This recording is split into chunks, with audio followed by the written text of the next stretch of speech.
Fems, akaba Fems, ondeh mandeh, ranah Minang koyo ranca bana.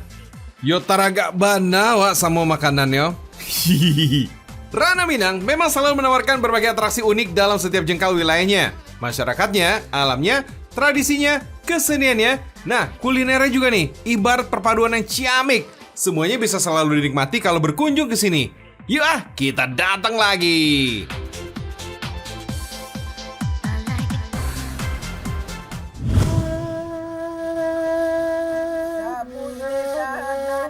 Nah, Fems, talempong ini seringkali digunakan untuk mengiringi tarian tradisional dari Sumatera Barat, termasuk tari piring ini nih. Tari piring sangat dinamis, dengan kostum penarinya yang menarik perhatian. Gerakan tari piring ini indah dan cepat, Fems. Meski begitu, piring yang ada di tangannya ini nggak jatuh loh. Padahal sering dibolak-balik tuh piringnya tuh, Fems.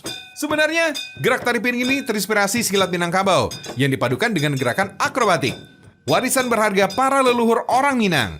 Nah, salah satu gerakan tari piring yang diadaptasi dari silat adalah posisi kaki para penarinya. Dan akrobatik piring yang dihempaskan ke udara. Widih, keren! Tari piring seringkali ditampilkan pada perayaan upacara adat, kenagarian, atau pernikahan. Tari piring ini merupakan penggambaran kehidupan sehari-hari masyarakat agraris yang hidup bertani.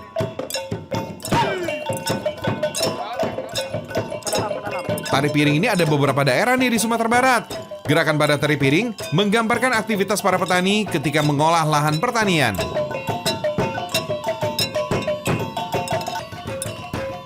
Gerakan yang paling seru yang ditunggu-tunggu adalah ketika para penari ini mengayunkan piring di kedua tangannya sambil meletakkan suluh di atas kepala.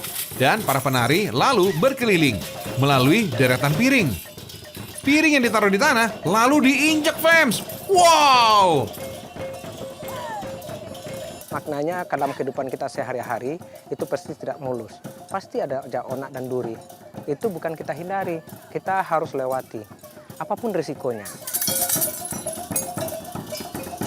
Ternyata seni budaya kita ini mengandung filosofi yang tinggi banget ya.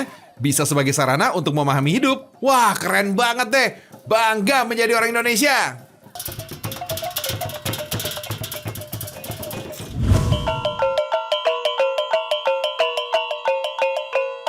Fems, familiar dengan suara alat musik ini?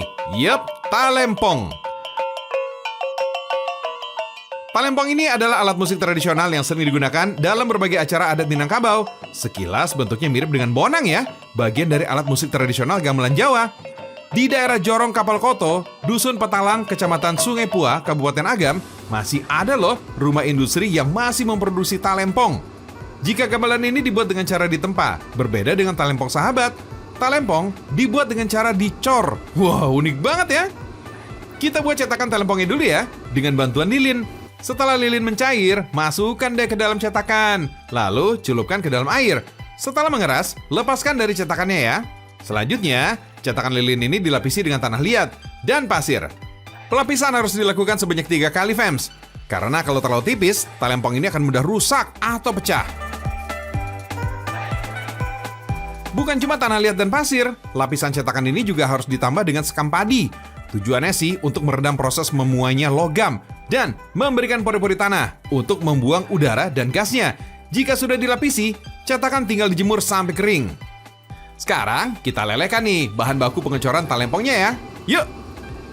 Apinya harus panas banget, Fems, karena suhu titik lelehnya bisa berkisar di atas 1000 derajat Celcius tuh. Lama peluburannya bisa mencapai 4 jam. Proses peluburan logamnya ini masih dilakukan secara tradisional, yakni menggunakan batu bara. Sambil menunggu logamnya leleh, tumpuk dengan beberapa cetakan talempong ya. Proses pemanasan cetakan berguna untuk mengurangi kadar air dan gasnya. Jika logam sudah mencair, tinggal melakukan pengecoran pada cetakannya aja.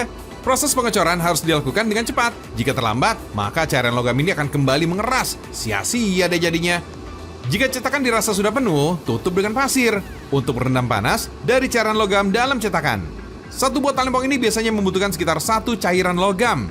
Diamkan coran logam talempong sekitar 1 jam. Kemudian, pecahkan cetakan dan logam talempongnya. Wah, hasilnya bagus juga ya. Selanjutnya, tinggal dilakukan deh proses pengamplasan dan polis agar tampilan talempongnya lebih mengkilat. Nah, terakhir nih, tinggal penyetelan irama aja deh. Proses setel nada talempong ini harus dengan alat khusus, berupa sensor kromatik. Alat ini berguna membantu kita mendapatkan nada yang diinginkan. Mudah kok cara nyetel nadanya. Cukup dipukul-pukul bagian atas talempongnya untuk menghasilkan nada tinggi. Sedangkan nada yang terlalu rendah akan dipukul bagian dalamnya. Jika nadanya belum juga selesai, talempong ini harus langsung diperbaiki. Tams, satu buah talempong ini dijual Rp180.000. Talempong dari Sungai Pua ini bahkan kerap dipesan pembeli dari negeri jiran, Malaysia.